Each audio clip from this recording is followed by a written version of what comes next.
Miremos a nuestro alrededor e intentemos encontrar las palabras para describir lo que somos en este mundo. ¿Sabéis por qué es importante plantearnos esta cuestión? Porque todo el resto de seres humanos se han extinguido y no hay ninguna razón por la que nosotros no vayamos a hacerlo. Cuando nos extingamos, no será de golpe, no será por un asteroide, no será por el cambio climático, no será por una enorme erupción volcánica, será por otra cosa.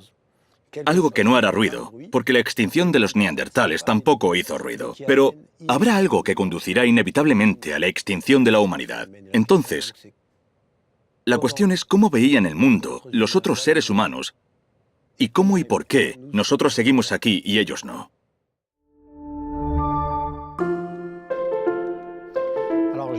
He estado más de 33 años yendo a los lugares donde vivieron las poblaciones neandertales, por lo que he visto y he descubierto muchas cosas. Paradójicamente, debo decir que, por ejemplo, mi libro, El último neandertal, trata de un hallazgo totalmente singular que se realizó en el Valle del Ródano, en una pequeña cueva en la que se llevaba 25 años excavando y en donde se encontraban pequeños objetos sueltos. Pero un día encontramos algo más en la entrada de la cueva. Eran los restos de un cuerpo. Hacía más de 50 años que no se encontraba un cuerpo neandertal en Francia. Se trataba de un individuo. Y mirad, tenemos sus dientes, tenemos sus restos. Tiene 31 dientes. Más dientes que yo, a mí me faltan algunos. Enfrentarse al hallazgo de un cuerpo es extremadamente impactante. Y en este caso incluso más, porque debido al lugar donde encontré este cuerpo, supe que era uno de los últimos de esa población. Y era el momento en que esa población estaba a punto de extinguirse. Cuando se encuentra algo así, es maravilloso. Probablemente sea uno de los grandes descubrimientos de este comienzo de siglo en Francia en lo que respecta a los neandertales. Pero a pesar de toda la emoción que me provocó y de todo lo que supuso para mí, no son cosas como estas, tan grandiosas y evidentes, las que me han conmovido más. Bueno, además se supone que somos científicos y no deberíamos emocionarnos. Pero la verdad es que no funciona así. Fingimos que no nos emocionamos. Pero la verdad es que a menudo nos quedamos boquiabiertos. Cuando hago balance, cuando echo la vista atrás, me viene a la mente Thorin. Por si no lo sabíais, Thorin es un personaje de Tolkien. Es uno de los últimos reyes enanos bajo la montaña, así que él también es el último de su linaje. Cuando miro al pasado y me pregunto, ¿hay algo que todavía me conmueva? Quiero pensar que sí. ¿Y qué es lo que más me ha conmovido? Echo la vista atrás y veo que me he enfrentado a civilizaciones desaparecidas. ¿Puede haber algo de lo que han hecho que me haya conmovido de verdad? No tiene por qué tratarse necesariamente del hallazgo de un cuerpo. Cuando era joven, tendría unos 20 años, pasé 2 meses al año durante 6 años en una cueva descubriendo neandertales. Pasé un año entero de mi vida en esa cueva.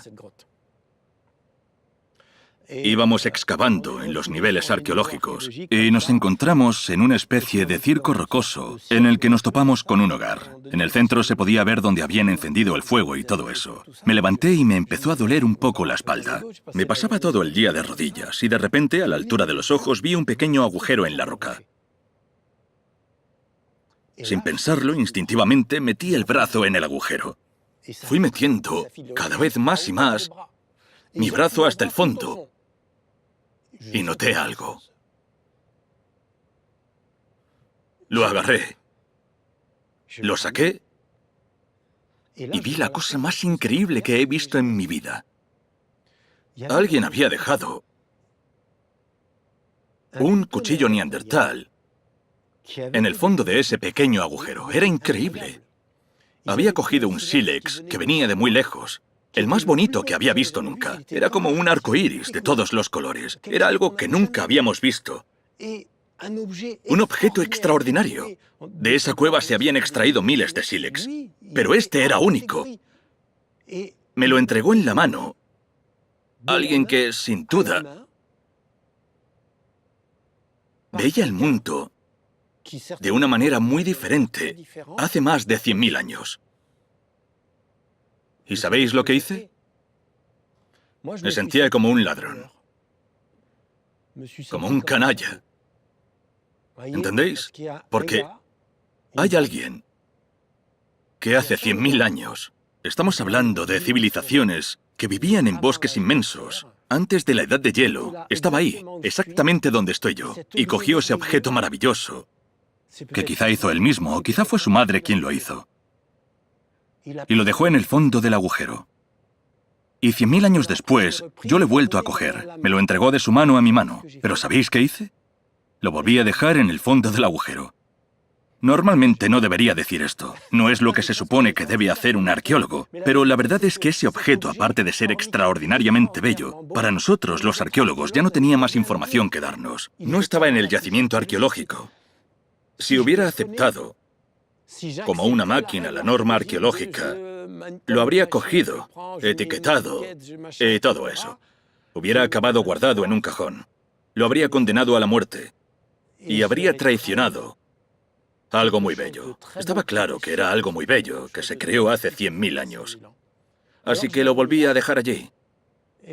No os diré dónde está, porque espero que se quede siempre allí.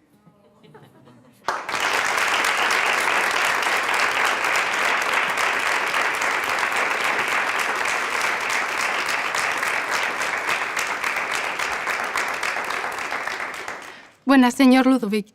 Me gustaría preguntarle, referente a todos los mitos que a veces hemos estudiado en el colegio y que muchas veces se han perpetuado en las películas sobre los neandertales, si alguna parte de ellos es cierta o estamos hablando de mentiras que a veces se perpetúan. No son mentiras, siempre que se difundan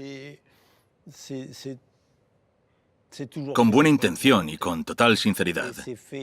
Pero la verdad es que enfrentarse a cualquier cosa que no sea uno mismo, que no seamos nosotros, es algo extremadamente impactante.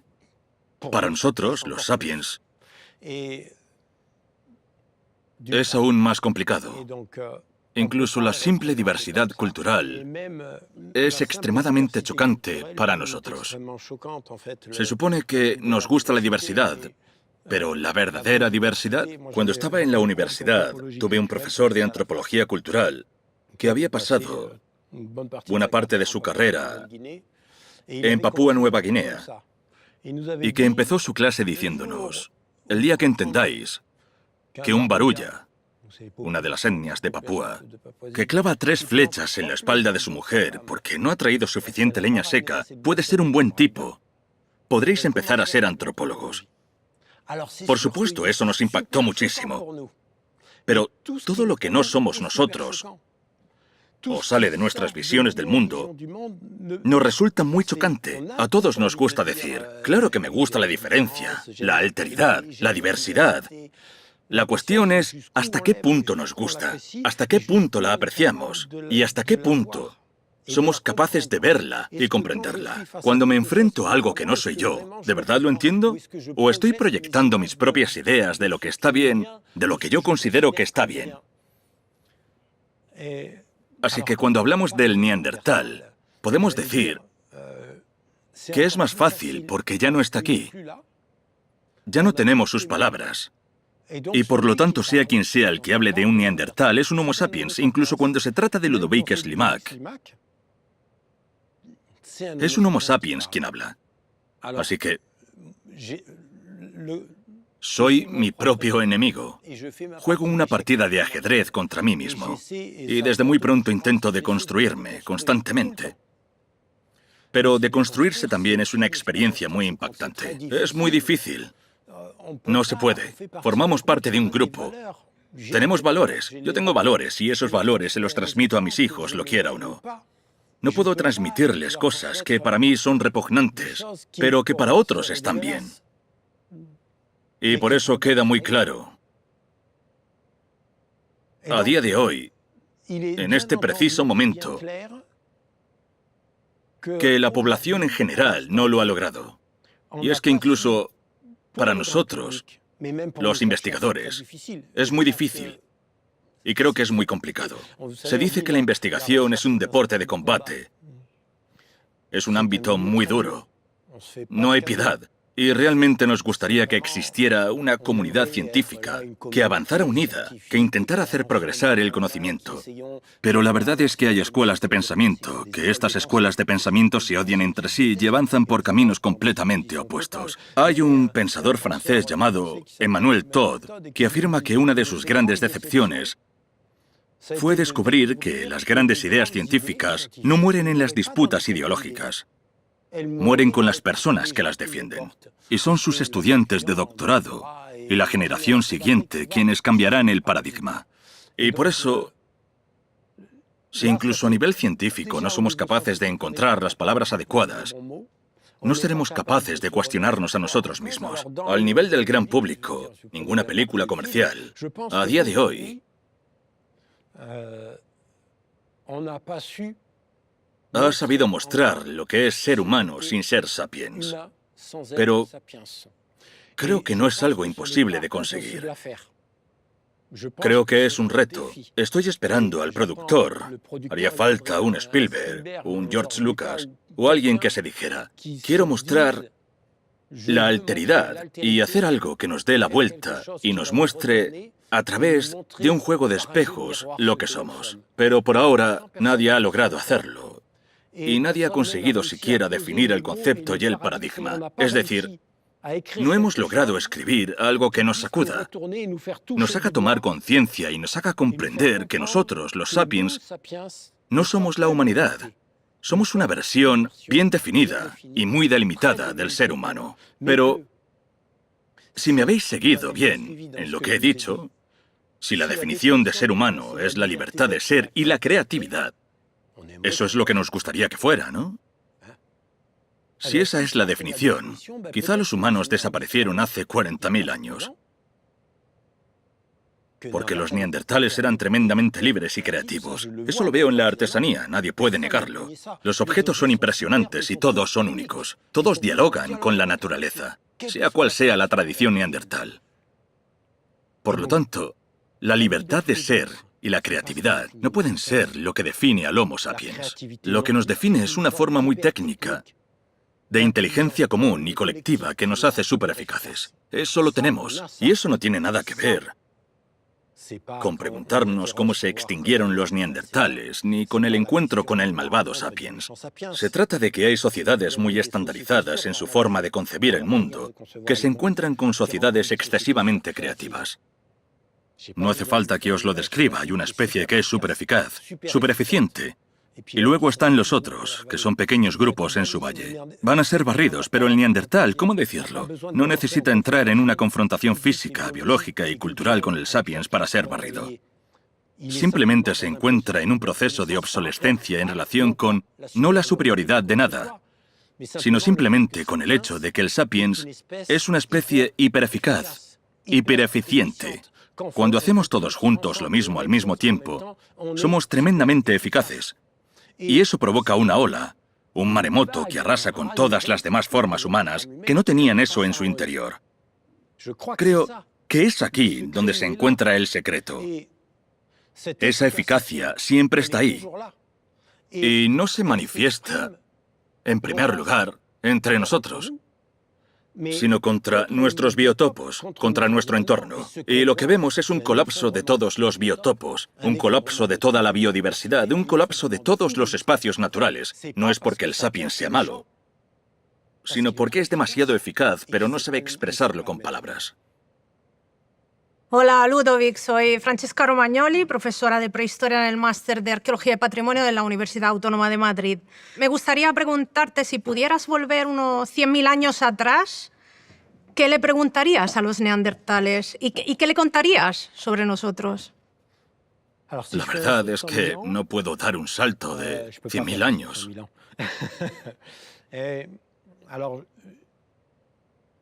Pero a cambio os puedo contar una anécdota. Hace 20 años fui al Cuerno de África. Cuando llegué al suroeste de Etiopía, me encontré con dos poblaciones vecinas pero muy diferentes, que eran los malé y los samay. Los malé eran guerreros que iban completamente desnudos y cargaban arcos en sus espaldas. Cuando llegué al lugar, que había sido muy poco estudiado por los antropólogos, lo primero que vi fue a todo un grupo de malé, con arcos subidos a los árboles. No tenía ni idea de que todavía había gente que vivía desnuda y con arcos así sin nada más. La población vecina de los malé eran los samay. Estos iban cubiertos de perlas azules y blancas, y eran guerreros armados con lanzas.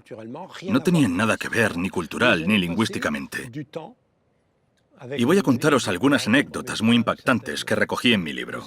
Yo iba a pasar un tiempo con los malé, y aunque estaba allí para trabajar como arqueólogo, por un momento pensé, me dedico a la arqueología, pero lo que realmente busco es el encuentro con el ser humano, ya sea uno de hace 100.000 años o uno de hoy, da igual. Y entonces me encontré ante algo deslumbrante.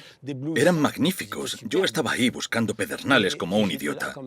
Pero el caso es que nos pusimos en marcha con nuestro guía.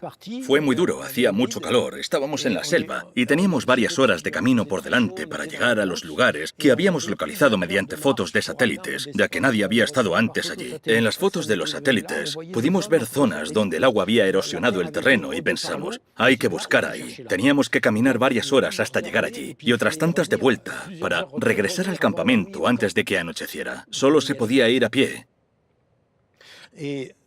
Tras varias horas andando llegamos a un lugar donde hacía mucho calor. Y de repente me encontré con unos pedernales magníficos que salían de la tierra. Dije, toma ya. Pero solo nos quedaban 15 minutos si queríamos volver antes de que anocheciera. Me senté y les dije, vosotros marchaos.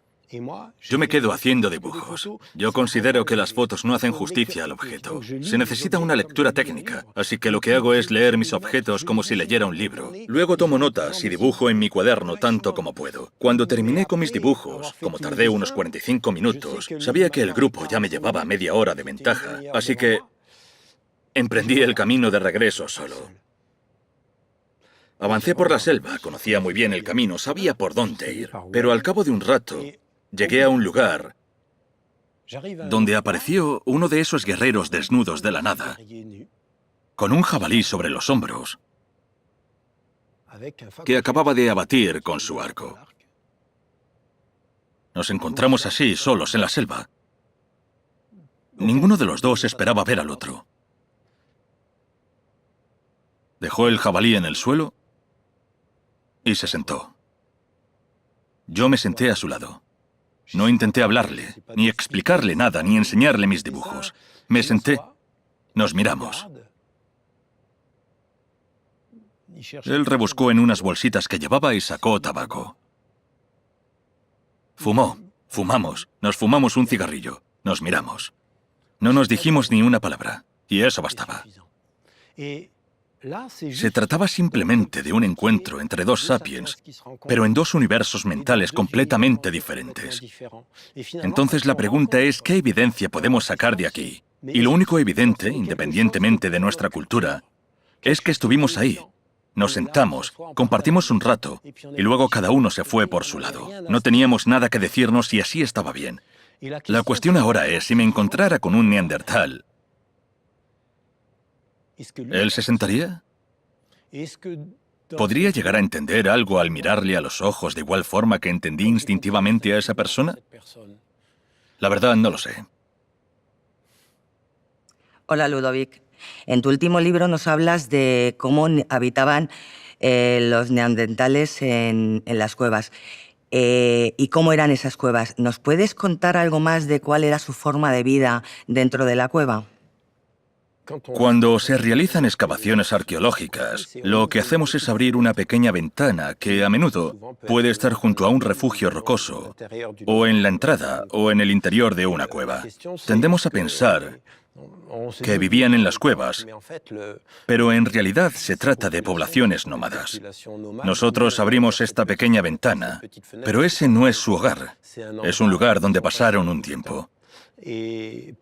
Para estas poblaciones, que viven de la explotación de grandes rebaños herbívoros y que a menudo tienen ciclos de migración estacional, El hogar no es ese pequeño espacio de la cueva. El hogar es la colina, y luego la colina de enfrente, y finalmente el hogar abarca todo el territorio. Porque el nomadismo no es vagabundeo. Su territorio, en realidad, está muy bien definido. Va desde esta colina hasta ese río, hasta esa montaña. Y desde esta colina hasta ese río y esa montaña, y solo en esa margen del río, se puede definir con claridad. Hay un ciclo anual en el que sabemos que, en una época determinada, los caballos pasarán por un lugar concreto y en otra época del año van a pasar unos bisontes. Nuestra idea de lo que es un hogar es distinta. Tenemos nuestro piso, cerramos la puerta y ahí está nuestro hogar. Es nuestra pequeña burbuja, es nuestro acuario. Y esta idea del acuario, que es nuestra visión, tiene diferentes niveles. Está el acuario en el que vivimos, y luego está el acuario que será nuestra ciudad, y después nuestra nación. Tenemos una visión así, que encaja como las matriuscas, las muñecas rusas. Pero estas poblaciones, no necesariamente únicamente la neandertal, sino también las de pueblos de cazadores-recolectores en general, conciben su propio acuario como el territorio. Es como un gran todo, y proyectan en él una realidad, una entidad viva, en la que hay un ritmo que se transmite y en la que se tiene una relación que será muy fuerte con este territorio, sabiendo que el territorio nunca es solo una cuestión de dónde voy a encontrar sílex, de dónde voy a cazar mi caballo o mi bisonte, sino que es algo mucho más amplio. Y lo que también es fundamental para los cazadores-recolectores es la tierra de sus antepasados, es decir, la tierra donde han enterrado a sus muertos. Enterrar a los muertos es una expresión con mucho significado, porque no sabemos con certeza si los enterraban, pero algo hacían con ellos. Quiero hacer referencia a la tierra de los ancestros. La relación con los muertos puede significar muchas cosas. Se pueden enterrar, se pueden incinerar, como vemos hoy en día. Se pueden dar de comer a los animales, como se hace, por ejemplo, en algunas poblaciones de la zona del Himalaya. Se pueden descuartizar los cuerpos y dárselos a los buitres, por ejemplo, o se puede recurrir a formas de canibalismo que no son violentas. El canibalismo se asocia con algo un poco crudo, un poco duro, pero en realidad el canibalismo consiste en ingerir la carne o la sangre de los antepasados. Algo que le sonará a las personas cristianas. Este es mi cuerpo y esta es mi sangre. Así pues, la relación con los antepasados y con la muerte es algo que nos mantiene unidos a un pasado, a un territorio, aunque ese pasado pueda ser totalmente reconstruido o convertido en mitología. Son las historias que nos contamos desde tiempos inmemoriales. En definitiva, el hogar del neandertal es todo eso. Es ese territorio. Las historias y los imaginarios que nos hemos transmitido de generación en generación. Y aunque me parece evidente que aquellas poblaciones no concebían el mundo como nosotros, seguro que se contaban relatos que eran su propia historia sobre su relación con el mundo. Eso es el hogar neandertal. Hola Ludovic, soy Laura Lapesa y soy estudiante del grado en Arqueología. Y te quería preguntar un poco sobre los grupos más invisibles en la historia. Al final, cuando pensamos en un neandertal, siempre pensamos en un hombre, pero también había niños, mujeres y personas más mayores de las que quizás nos olvidamos. Entonces quería que nos hablaras un poco de estos grupos más olvidados. Cuando hablamos de hombre neandertal, inconscientemente ya estamos estableciendo un género, pero a la vez nos entran ganas de decir, ¿y la mujer neandertal? De la misma manera que lo que planteo en mi libro, y los niños, porque en cualquier grupo los niños están por todas partes y además disponen de otra forma de concebir el mundo. Se podría decir que ellos son los invisibles, y los invisibles entre los invisibles, pero en cierto modo ellos salen ganando. Porque nosotros, cuando hablamos del neandertal, proyectamos, como ya os he dicho, todas nuestras construcciones, todos nuestros imaginarios, todas nuestras fantasías, y todos esos invisibles de los que no hablamos, en cierto modo, son los que menos maltrato sufren. ¿Somos capaces de ver a las mujeres? ¿Somos capaces de ver a los niños? Para empezar, habría que asegurarse de que esas categorías sean válidas entre los neandertales o según las tradiciones neandertales. Por ejemplo, para los inuit, el género es un concepto complicado.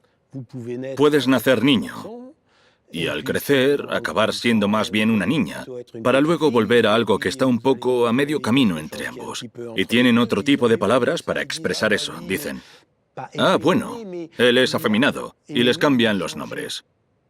Vamos cambiando a lo largo de nuestra vida, según nuestro comportamiento. Y es que la sensibilidad que tenemos a los 15 años no es la misma que a los 53, ni tampoco la que tenemos a los 30. Por lo tanto, vamos evolucionando, y hay momentos en los que uno se puede sentir más o menos hombre y más o menos mujer. Hoy en día, los conceptos de hombre y mujer en nuestras sociedades son muy ambiguos. Cuando se dice tú eres hombre, tú eres mujer, tú eres europeo, tú eres de Perú, todo eso son etiquetas. ¿Qué significan?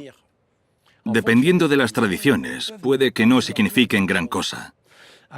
Por lo tanto, si nos adentramos en una sociedad diferente, que a su vez tiene mucha diversidad de tradiciones, no estoy seguro de dónde están los hombres y dónde están las mujeres.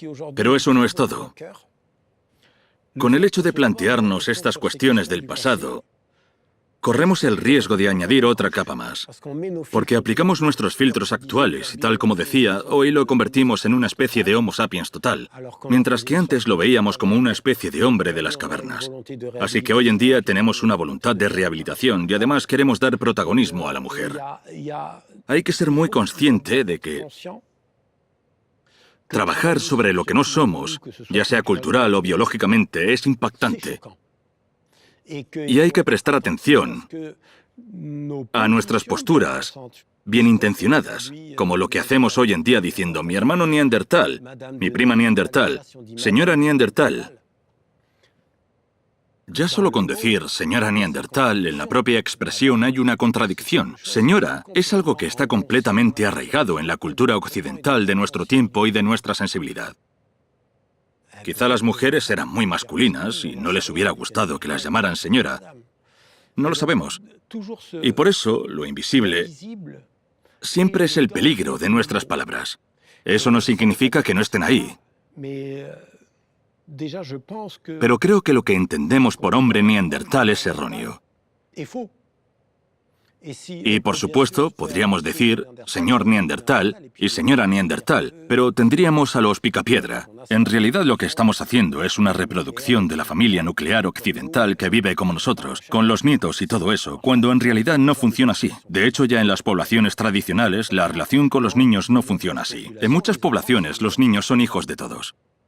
Todos los adultos se hacen llamar papá o tío, por lo que la paternidad no queda del todo clara. Y por eso es toda la comunidad adulta la que tendrá que acoger a los niños y la que se encargará de ellos, y en la que no existen las figuras de papá y mamá. Así que, para empezar, los conceptos de señor y señora los descartamos. Papá y mamá también. Es más complejo que eso.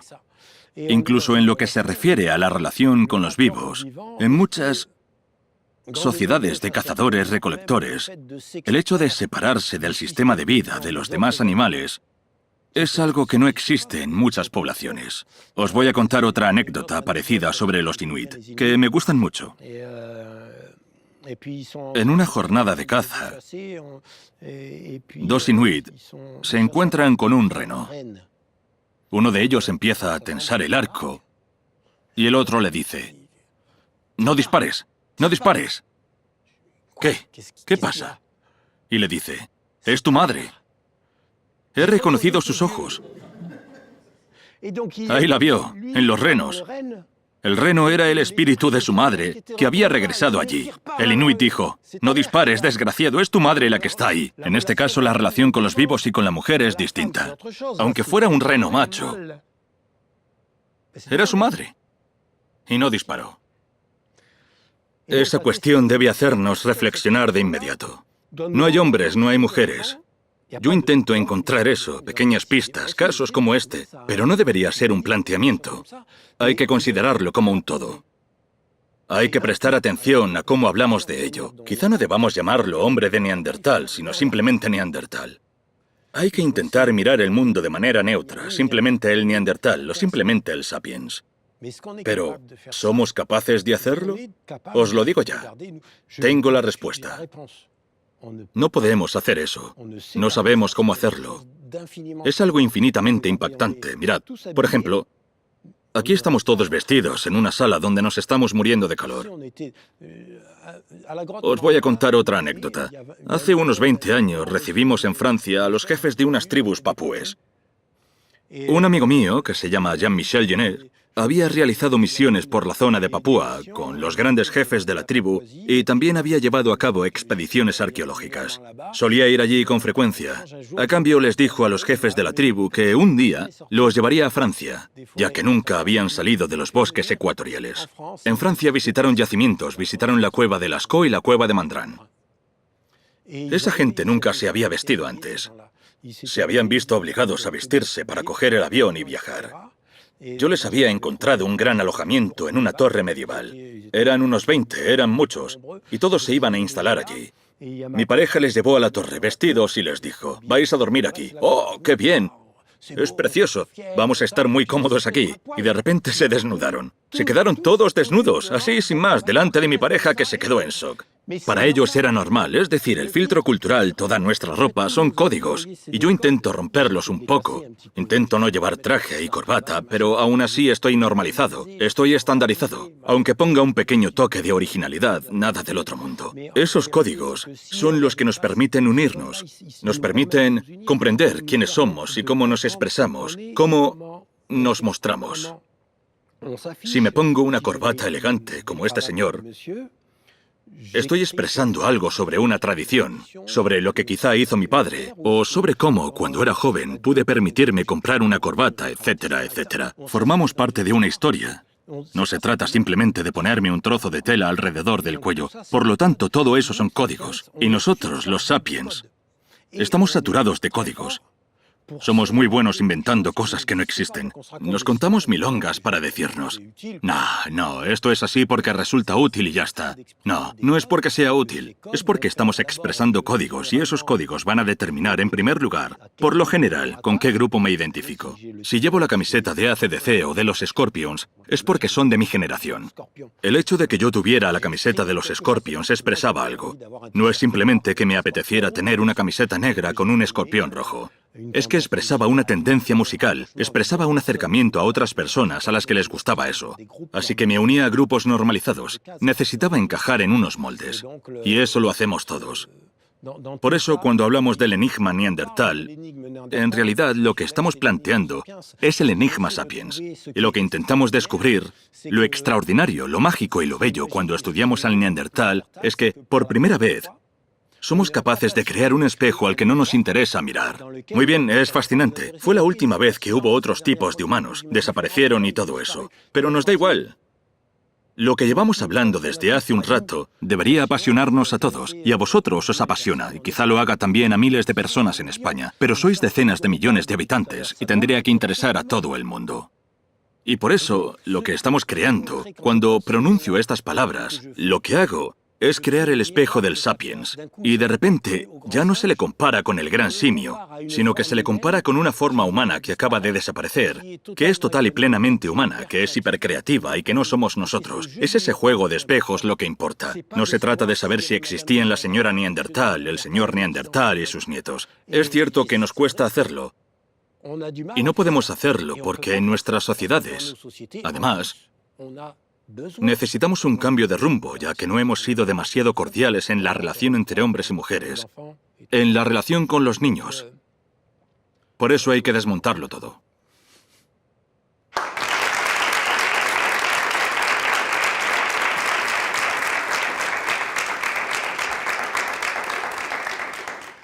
Hola Ludovic, soy Héctor, vengo de Perú, soy estudiante de la Universidad Autónoma de Madrid.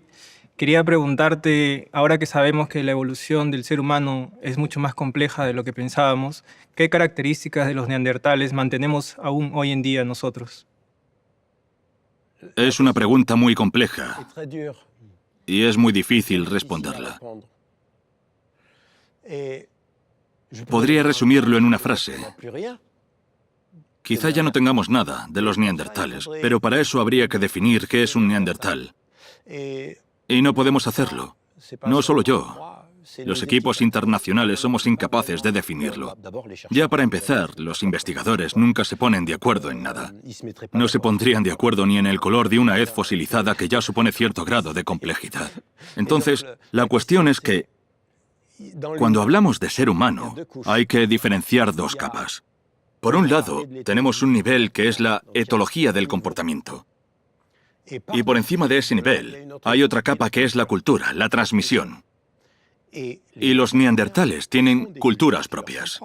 No hay una sola cultura neandertal, sino miles de culturas y tradiciones neandertales.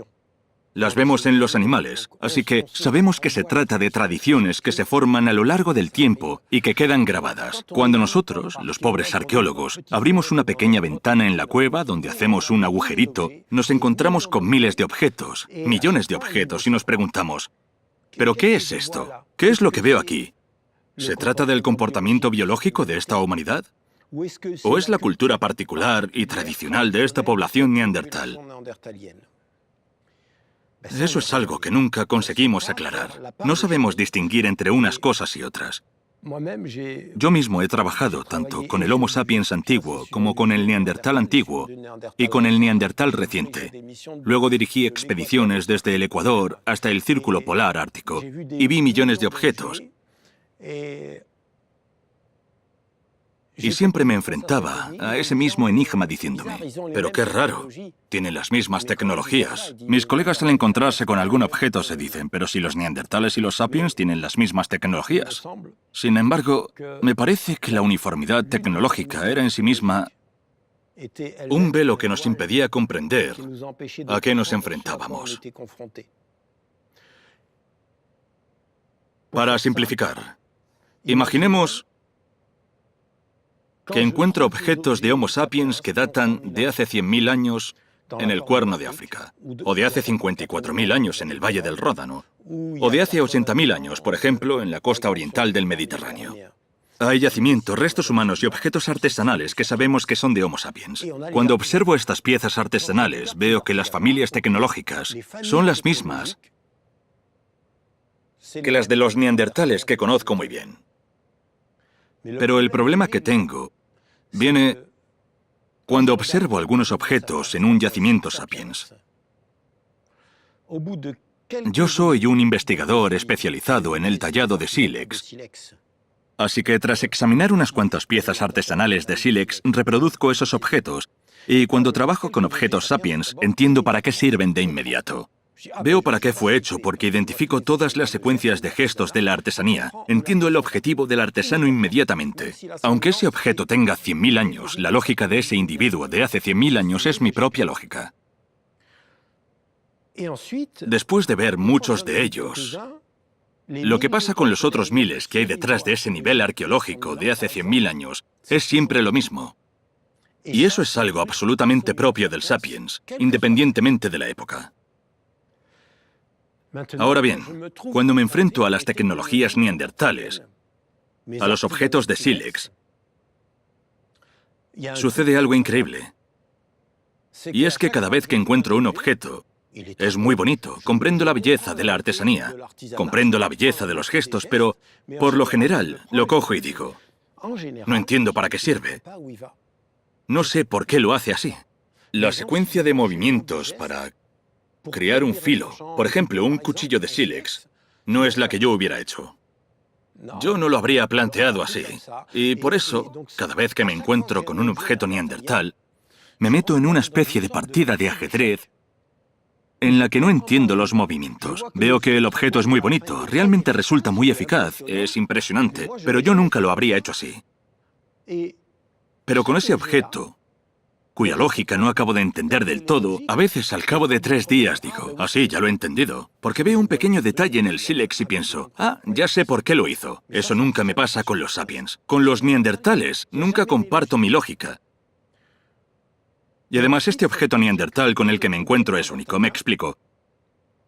No voy a encontrar 2 yacimientos neandertales en los que haya exactamente los mismos objetos. En cambio, las producciones sapiens incluso las más antiguas, muestran una estandarización de la producción en serie, a menudo con una precisión milimétrica. Pam, pam, pam, pam, pam. Se produce, se produce, se produce, y esa es nuestra lógica. Mientras que aquí, todos los objetos se basan en las mismas tecnologías, pero cada uno es una creación única.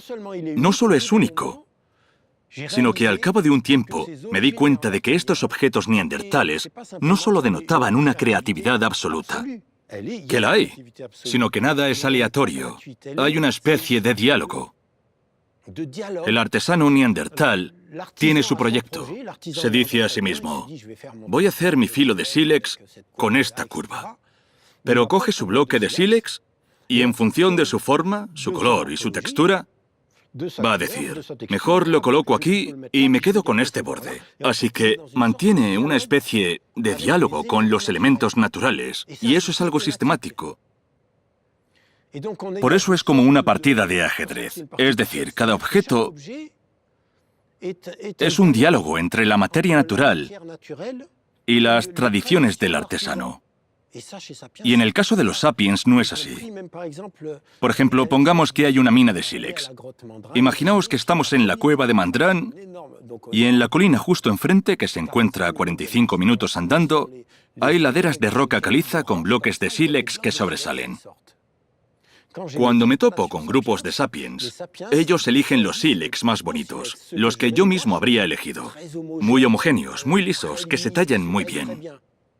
En cambio, los neandertales van al lugar, cogen cualquier cosa, todo, lo que sea, cosas muy defectuosas y desagradables para un tallador experimentado que nosotros nunca cogeríamos. Lo cogen todo y luego lo adaptan y lo trabajan según su utilidad. En ciertas culturas, en ciertas tradiciones sapiens, puede haber ciertas similitudes, pero son coincidencias marginales. Por un lado, por este comportamiento, tenemos a los neandertales que conciben el mundo así, y por otro lado, en función de las variaciones, las costumbres, las sensibilidades y las tradiciones del grupo, hay cosas que se solapan un poco, pero en dos humanidades completamente diferentes. No sé si he respondido a tu pregunta, pero tampoco sé si realmente se puede responder esa pregunta. Creo que sí. Lo he hecho de una forma muy trivial, pero en realidad lo que he dicho desmonta todo lo que yo mismo pensaba hace 20 o 25 años, cuando ni siquiera me planteaba este tipo de cosas. Yo intentaba encajar mis visiones del mundo de los sapiens en lo que hacía el neandertal. Cogía publicaciones de los años 90 y proyectaba mis ideas sobre los sapiens. En un momento dado me di cuenta de que no funcionaba así y me contradecía a mí mismo. Jugué una partida de ajedrez contra mí mismo, la perdí y me alegro de haberla perdido, porque empecé a darme cuenta de que en el neandertal ocurría algo muy especial que hoy en día está en proceso de investigación. Es cierto que en el pasado lo convertimos en una especie de hombre salvaje. Luego pasó algo un poco ridículo cuando los investigadores hicieron un movimiento pendular tratando de rehabilitar al neandertal. E intentar rehabilitarlo es algo que no se debe hacer. Como explico en el libro El neandertal desnudo. La rehabilitación es asimilación. Y eso es exactamente lo que se hizo con las poblaciones de América. Hay una foto que incluyo en el libro El neandertal desnudo, donde aparece un niño que era un indio de las llanuras que se llamaba Tom Torlino. De Tom Torlino tenemos la foto de cuando era niño, con todos sus extraordinarios adornos de indio de las llanuras y sus tradiciones, y donde podemos ver una mirada llena de vida. Después miras otra, de unos años más tarde, cuando ya ha ido al colegio de los blancos con traje y corbata, y vemos que su mirada se ha apagado. Creo que en el siglo XIX quienes hicieron eso querían hacer el bien. Se decían, les estamos llevando a la civilización, les estamos aportando algo. Y la verdad es que no estamos rehabilitando cuando hacemos eso. Intentamos asimilarlos. Y por lo tanto, ya sea un indio de las llanuras o sea quien sea, no se le cría según su cultura. Cuando le quitamos cualquier cosa de su visión del mundo, en realidad se está adoptando un enfoque racista. Es un racismo benevolente. Y ese es el peor. El racismo benevolente es aquel que ni siquiera se da cuenta de que es racista. El racismo no es, no te quiero porque eres diferente.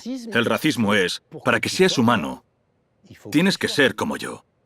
Y el problema que tenemos con lo que os acabo de decir respecto a lo que vemos en el Sapiens es que al Sapiens le gusta la normalización, le gusta la estandarización. Eso lo compruebo con los sílex. Pero ya sabéis que cuando hablamos de esto no nos referimos a los sílex. Al Sapiens le gusta la normalización y la estandarización. Al Sapiens le gusta que todos hagamos lo mismo todo el tiempo. Y en cuanto alguien es un poco diferente, surge un malestar profundo. No estoy hablando solamente de un malestar de hace 50.000 años. Si tomamos la historia del siglo XX, la normalización y la estandarización, la historia de Europa en el siglo XX es un horror absoluto. Y fue precisamente en la sociedad más cualificada intelectualmente, con la mayor filosofía, el mayor arte, la mayor ópera y la mayor música, Alemania, donde surgió la Alemania nazi. Fue en los países más normalizados donde se vivieron los peores horrores, porque si nos limitamos a la normalización, implica necesariamente que una pequeña diferencia no nos gusta. Ese rechazo a la pequeña diferencia llevó a millones de personas a los hornos. Y por eso, cuando hablo de Sapiens y de neandertales, no pretendo hacer un retrato negativo del Sapiens. Lo que intento decir y poner en relieve es que si no encontramos las palabras adecuadas, ni las preguntas adecuadas, tenemos algo en nuestro interior que puede ser extremadamente peligroso en determinadas condiciones. Ese deseo de estar todos juntos haciendo lo mismo. Y esto tiene implicaciones evolutivas. Creo que el motivo por el que solo quedamos nosotros es que desde el punto de vista evolutivo, los sapiens hemos sido excesivamente eficaces. Cuando hacemos todos juntos lo mismo, somos tremendamente eficaces. Pero la otra cara de la moneda, el precio que hay que pagar por ello, es la historia de Europa en el siglo XX.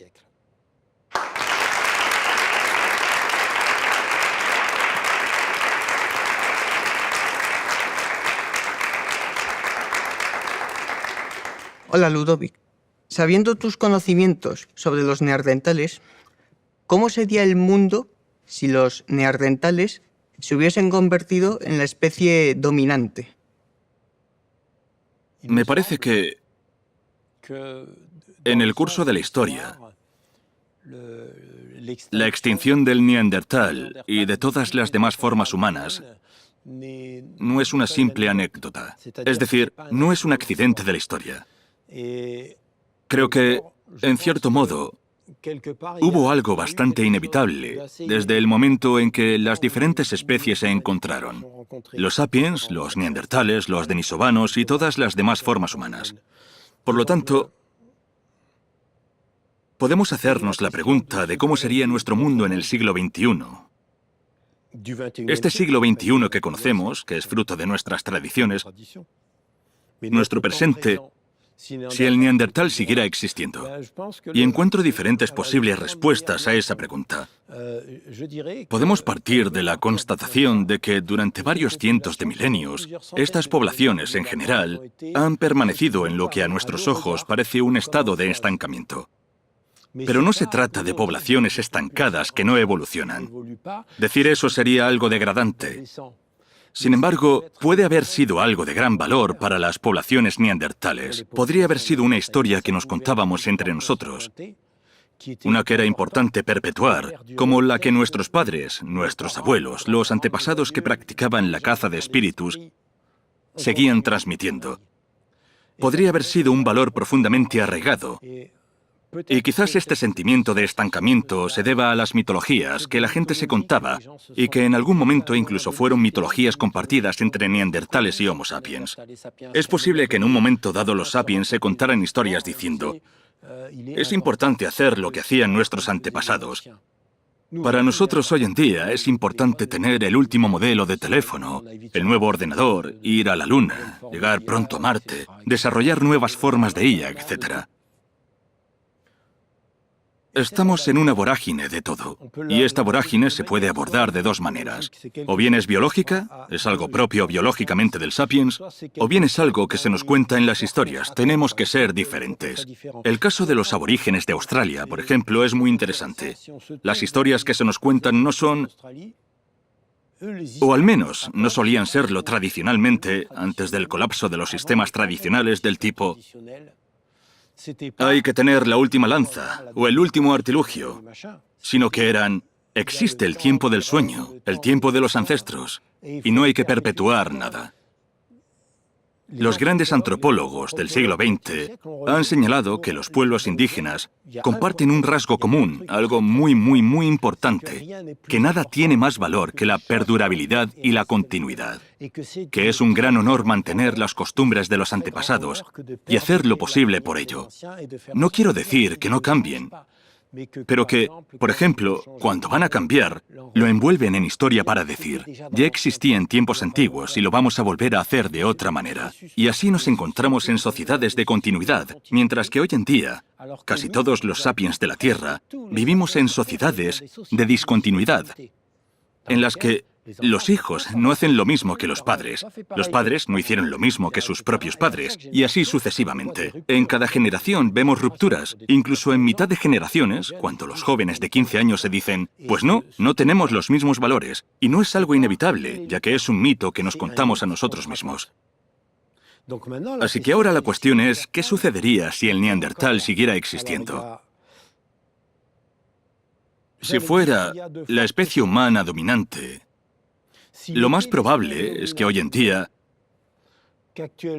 viviríamos en inmensos bosques primarios. No habría cambiado el mundo. El mundo seguiría igual, para bien o para mal. Creo que en muchos aspectos sería para bien. Claro, no es necesariamente una vida fácil, ni una vida que según nuestros conceptos occidentales sea aceptable. Pero creo que en general estaríamos en grandes bosques primarios, pero ¿podemos imaginar que los neandertales, en ciertas tradiciones, se hubieran contado historias, un poco como nosotros nos contamos, sobre ese deseo de cambiar, ese deseo de aceleración, ese deseo de hacer las cosas de otra manera? Ahí es donde no estamos seguros. ¿Es realmente solo la transmisión de las tradiciones culturales lo que nos distingue del neandertal? ¿O se trata de algo más profundo? Si tuviera que apostar, diría que es algo más profundo. Y que, por lo tanto, el neandertal probablemente no se habría sentido cómodo con la simple idea del cambio. Sin duda, no era una cuestión cultural, sino realmente su forma de concebir el mundo. El neandertal se sentía mucho más a gusto en algo que supusiera una continuidad. Estaba bien en su pequeño valle, y así es como acabó todo. Hola Ludovic, yo soy Elena, estudiante de primer año en el grado de Arqueología de la Universidad Autónoma de Madrid, y me gustaría preguntarte más sobre el cambio entre los neandertales y los sapiens. ¿Cómo se dio ese cambio entre especies? Esta es una buena pregunta, pero en realidad nadie sabe responderla con certeza. Sabemos que en general hay que tener presente que si nos remontamos al pasado, existen diferentes tipos de humanidad. Algunas formas humanas son nuestros antepasados y otras se remontan a ramas que se extinguieron.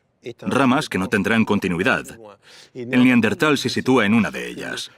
Pero lo fascinante de esta población es que, en un momento dado, las ramas de nuestros antepasados y estas ramas neandertales acaban encontrándose.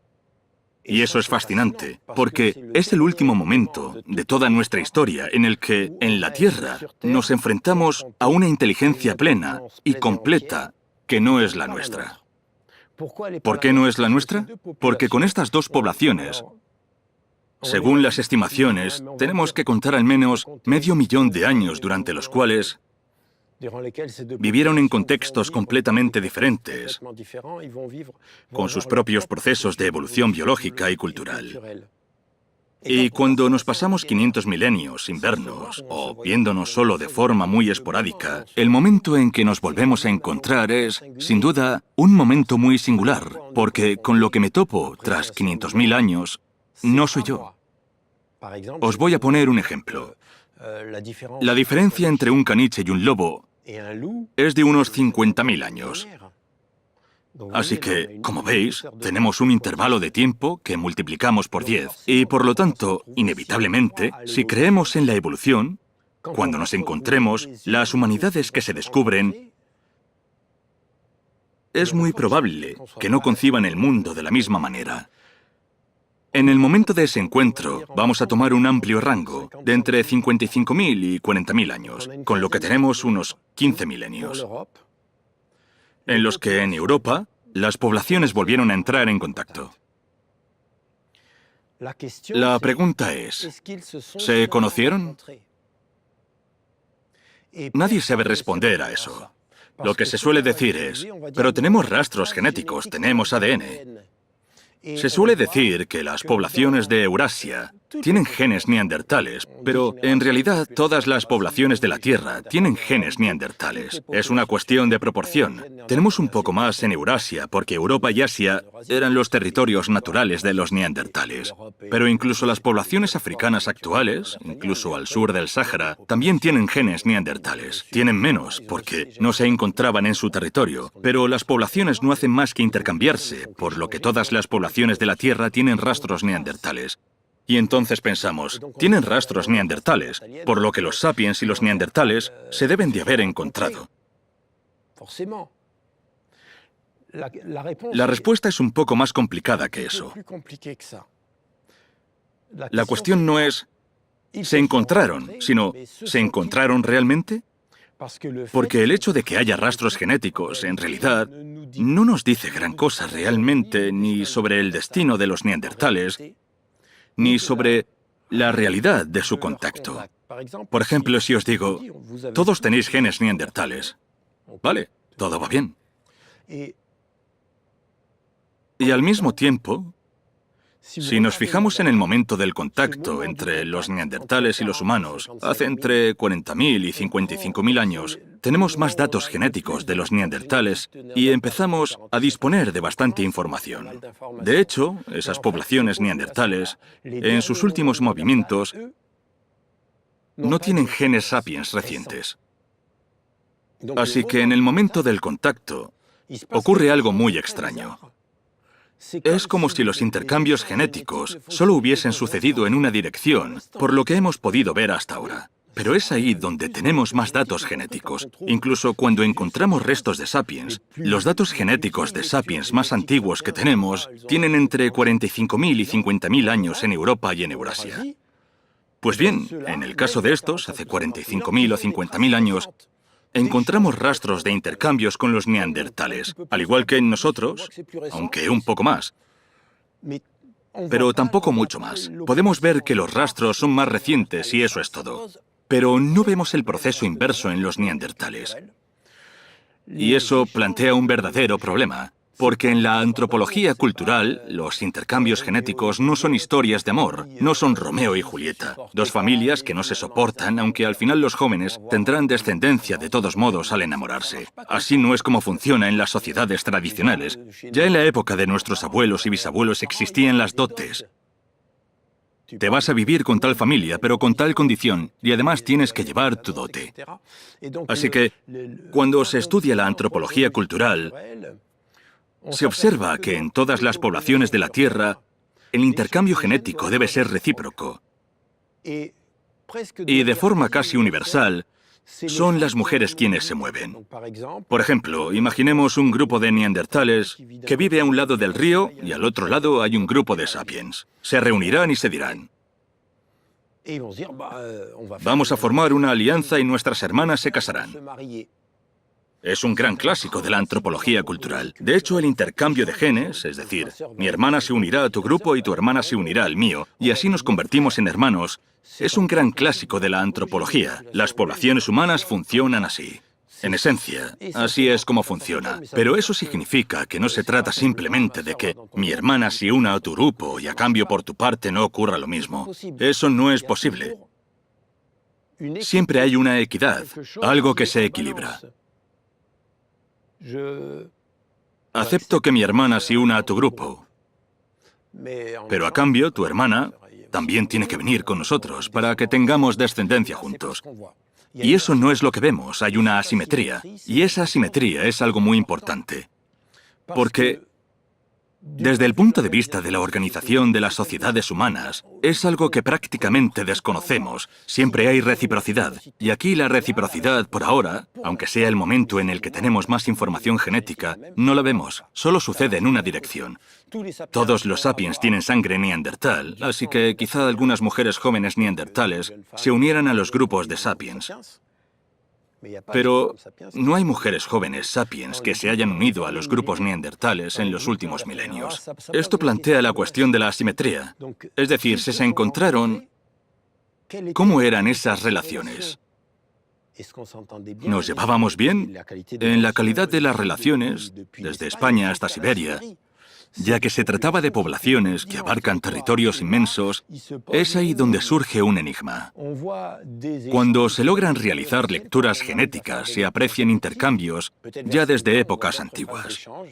Alrededor de hace 100.000 años se observan otras fases de intercambios genéticos, quizá más bien por el lado de Oriente, pero no de Europa, del Levante Mediterráneo o por territorios de Asia Central. Aquí también se ve una asimetría, aunque quizá en la otra dirección. Así pues, lo que se observa sistemáticamente cuando se analiza el genoma es un desequilibrio en las relaciones entre ambas poblaciones. Y la pregunta es, aparte de algunas pequeñas fugas genéticas, en los últimos milenios de la existencia de estas poblaciones, ¿realmente se encontraron?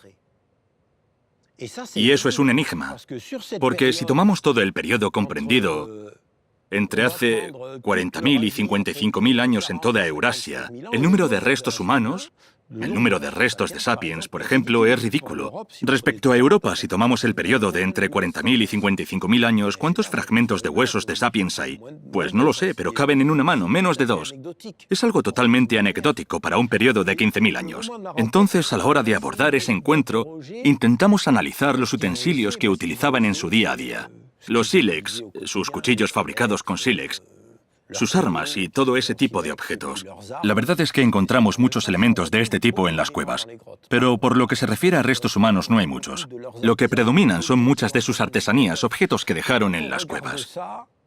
Y en la historia de la investigación, hubo realmente un momento en el que nos dijimos, el neandertal lleva 300.000 años en Europa, y de repente, en los últimos milenios, se comporta como el Homo sapiens. Fabrica herramientas y armas increíblemente modernas, se cubre con adornos como el Homo sapiens, etc. Entonces pensamos, mirad, es como nosotros, él inventó la modernidad cultural. Y así definimos momentos de contacto, momentos de intercambio con lo que llamamos industrias de transición, es decir, artesanías que toman prestado de ambos mundos. Y decimos, esos son los últimos neandertales que están influenciados por el contacto con los sapiens. Hoy en día conseguimos encontrar algunos restos humanos con un poco de material genético, y de forma sistemática, en esas zonas de transición que creíamos que eran de neandertales, lo que hoy se observa es que en realidad se trata de las primeras migraciones de sapiens. Creíamos que eran neandertales que protagonizaban una especie de broche final antes de su extinción, que de repente inventaron una forma de vida al estilo sapiens antes de desaparecer. De hecho, en realidad no sabemos si se encontraron. Da la impresión de que iban a pervivir, iban a seguir viviendo como lo habían hecho durante 300.000 años, y de repente todo se acabó. ¿Pero hubo contacto? ¿Y de qué grado fue ese contacto? ¿No es ese contacto algo totalmente anecdótico? Aquí hay dos corrientes de pensamiento. Hay quienes dirán, no. El neandertal se fusionó genética y biológicamente con el sapiens, ya que tenemos rastros genéticos de ello. Y luego hay otras corrientes que dicen, ojo, eso no es exactamente lo que nos dice la genética, y no es en absoluto lo que nos dice la arqueología. Cuando lo analizamos más de cerca, hay que hacer un verdadero esfuerzo mental para imaginar que la humanidad puede extinguirse y que el rastro genético no es el rastro de una fusión de poblaciones. Voy a intentar daros un ejemplo, aunque es difícil, pero bueno, hay una imagen que todo el mundo puede entender. Los mamuts se han extinguido, pero si analizas el genoma de los elefantes asiáticos, encontrarás muchos genes de mamut en él. Sin embargo, los mamuts se han extinguido. O si, de repente, todos los lobos desaparecieran de la Tierra. El hecho de que el caniche de tu abuela comparta gran parte del genoma de los lobos no significa que los lobos no hayan desaparecido. El caniche es el caniche, y el lobo es el lobo. El elefante asiático es el elefante asiático, y el mamut es el mamut. Y por lo tanto, el intercambio genético no nos dice nada. Entonces la cuestión es, si se encontraron, ¿qué pasó? ¿Cómo podemos verlo? ¿Cómo podemos expresarlo con palabras? ¿Y cómo podemos explicar que en un momento dado, una de estas dos humanidades se extinguió? Depende de nosotros. El subtítulo de mi libro, El último Neandertal, trata de comprender cómo mueren los hombres. Y no podemos proyectarnos en ello, en entender cómo mueren los hombres. Porque al fin y al cabo, entender cómo mueren los hombres es sencillo. Coges una gran película estadounidense y ahí la tienes, un asteroide, un volcán, Godzilla, cosas que hacen bim bam boom, cosas catastróficas. Y podemos proyectar eso, efectivamente, en cómo murieron los dinosaurios. La desaparición de los dinosaurios, por supuesto, fue por el impacto de los asteroides. Así que imaginamos el fin de las especies como algo violento y ruidoso. La cuestión es que hay que enfrentarse a ello, entenderlo realmente. Todos mis escritos, todo mi pensamiento, tienen como objetivo intentar comprender qué es el ser humano. Ni siquiera se trata de entender qué es el neandertal, sino de utilizar el conocimiento íntimo que tengo de estas poblaciones, porque ya llevo prácticamente 35 años en cuevas rastreando lo que yo llamo la criatura, y utilizarlo para intentar crear un espejo de lo que somos. Es en ese juego de espejos donde está la clave. De hecho, el gran problema del Sapiens es que no tenemos nada con lo que compararnos. Cuando nos comparamos, lo hacemos con los grandes simios, por ejemplo. Yo siento un amor infinito por los grandes simios, pero si nos posicionamos en relación con ellos, acabaremos diciendo, mira al Sapiens, menuda creatividad. El problema es que ahí nos comparamos con otras especies animales. Nosotros somos una especie animal, pero una forma animal de la que nos separamos hace más de 10 millones de años. Y cuando hacemos eso, estamos planteando mal la cuestión. Nos subimos a un pedestal. Decimos, mira, ahí está el Sapiens. Cuando en realidad el Sapiens y los chimpancés grandes, los bonobos, o los grandes simios en general, no es que uno sea superior al otro, sino que perciben el mundo de una manera completamente diferente. Sin embargo, existe un antepasado común, y por eso mismo se han realizado muchos estudios, por ejemplo, sobre la sensibilidad artística de los grandes simios. Cuando les das pinceles y colores, aprenden, disfrutan y empiezan a crear cuadros de gran calidad, y van a enseñar a sus hijos a hacerlos.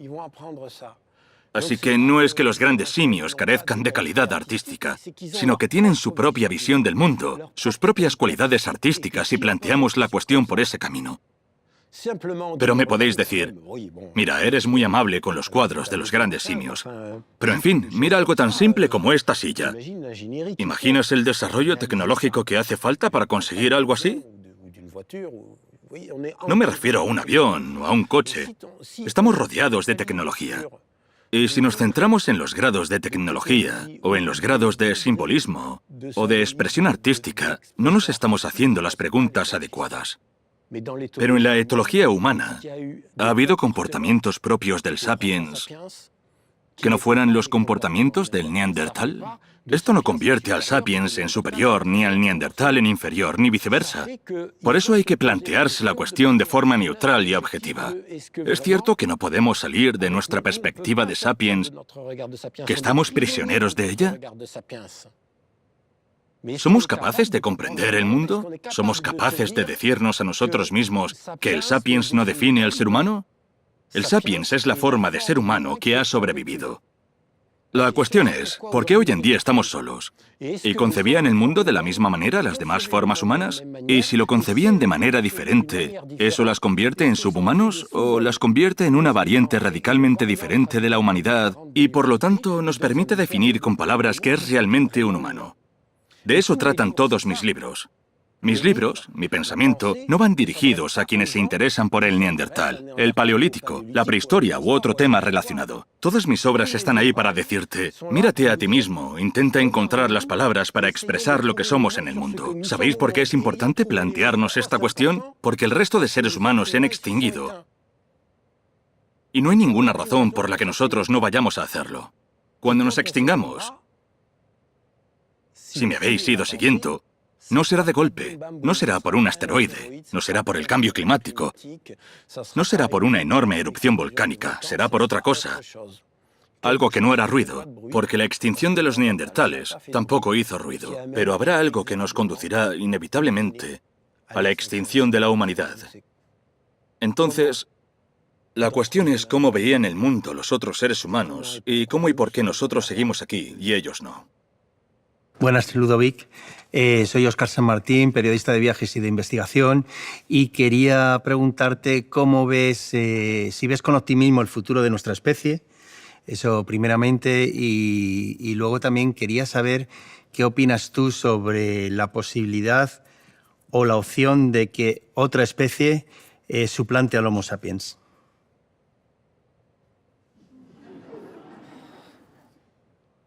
Bueno, nadie conoce el futuro. Yo sé algo del pasado.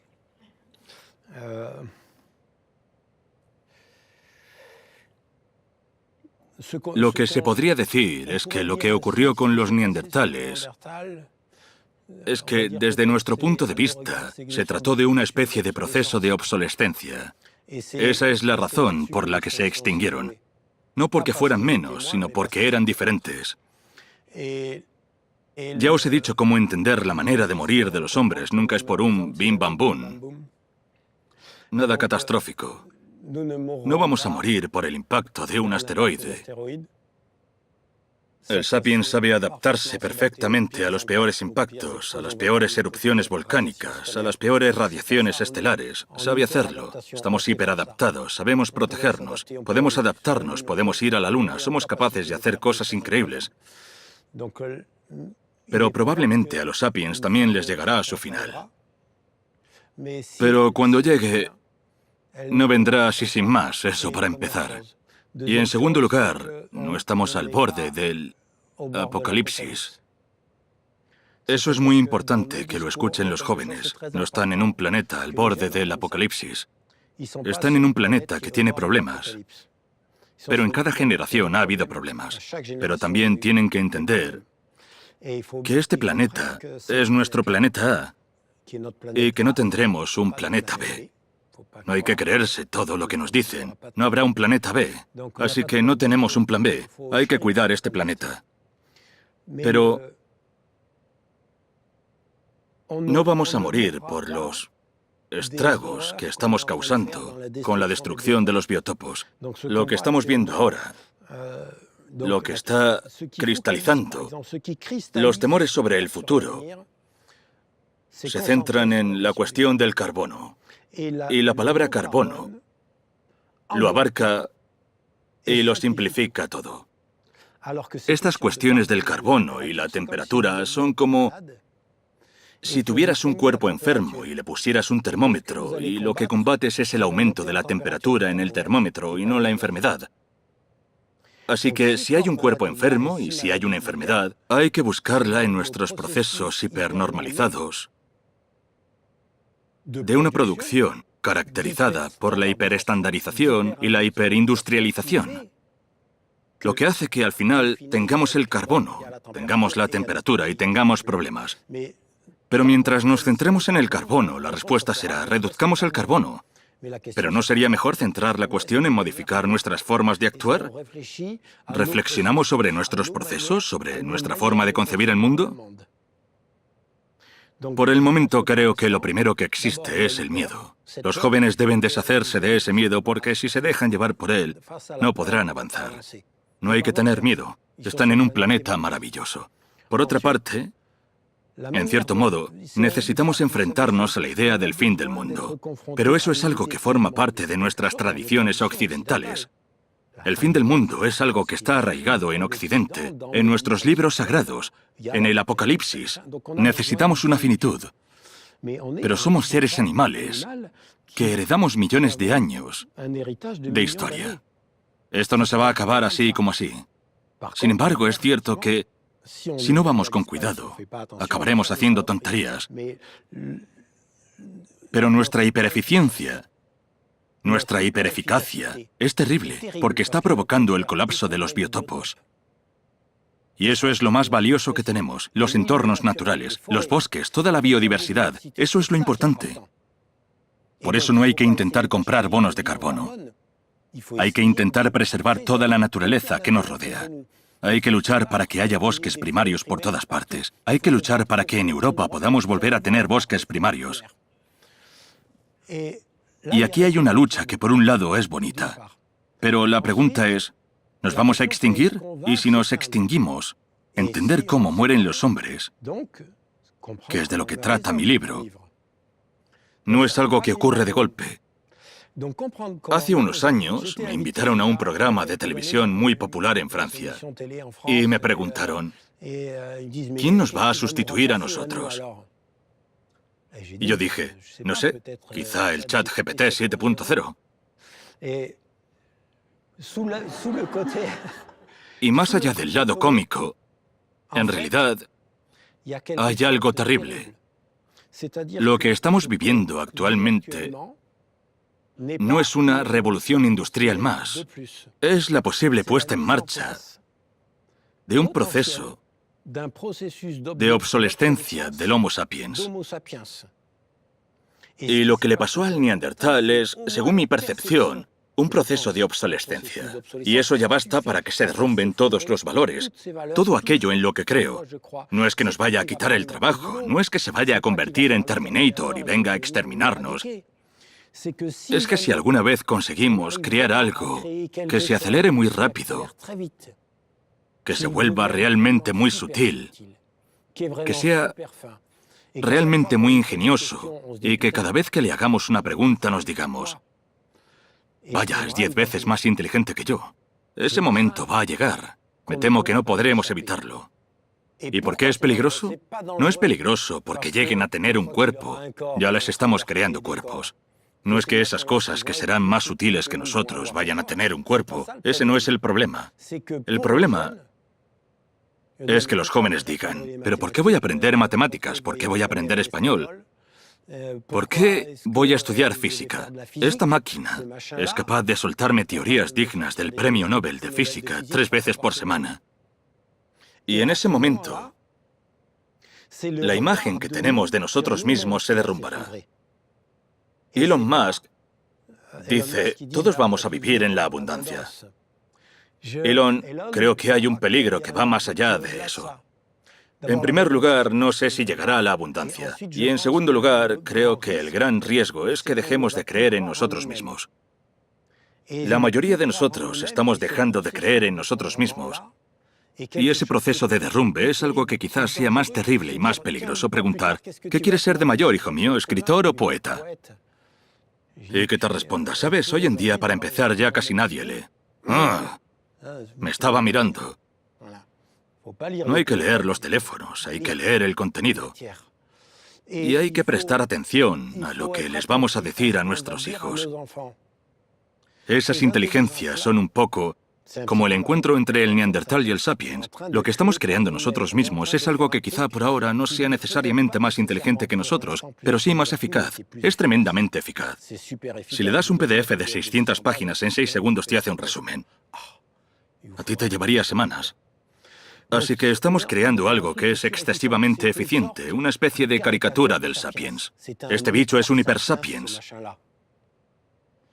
Y os recuerdo que, en mi opinión, las demás civilizaciones se extinguieron porque se encontraron con algo más eficiente y porque, a sus ojos, todos sus valores se desmoronaron. Y ese es el discurso que debéis transmitir a vuestros hijos. En primer lugar, el planeta es precioso. En segundo lugar, es un jardín inmenso y podemos convertirlo en un jardín aún más bonito. Y en tercer lugar, esas cosas no son más que máquinas y lo que hay que encargarles es todo lo que no nos apetece hacer y ser conscientes de la creatividad de la que os he hablado. La falta de creatividad del sapiens es algo terrible. La creatividad es lo más bello que tenemos y es lo único que podrá salvarnos.